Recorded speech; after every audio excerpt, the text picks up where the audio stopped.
Hello guys and welcome to a new brand video. In today's tutorial, I'm going to show you how to erase with Picsart application.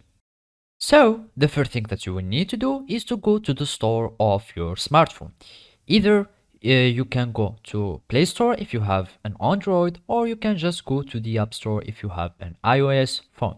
So now basically we need to download the Picsart software or app. So we go to the search field and search for Picsart.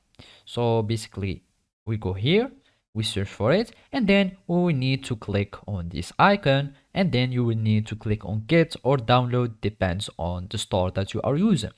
We click on get, then you will need to confirm and add your password, etc. And after that we are going to wait for the app to download.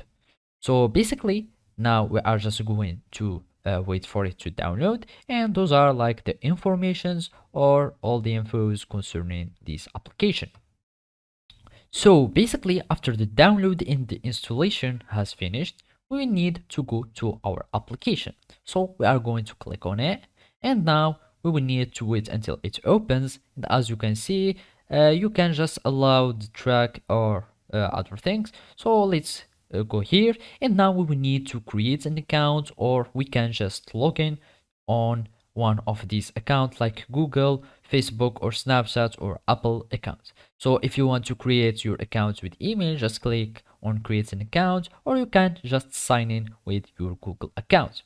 You click on continue, you choose the account that you want to connect with, you add your informations, and then you will be able to use this application. So for the moment, let's just skip by clicking on this X at the corner. We click on it, and now we will be able to use the application. So all it remains to do now is to follow these simple steps. So now all you need to do is to either start with an image or go to the blank, and then you will need to go to brushes. So basically let's just draw something, and basically all you need to do is to choose the erase tool or the erase brush. You can resize it, and then you will start to erase your brushes. So basically this is how you can erase with Picsart. Thank you for watching, and see you next time.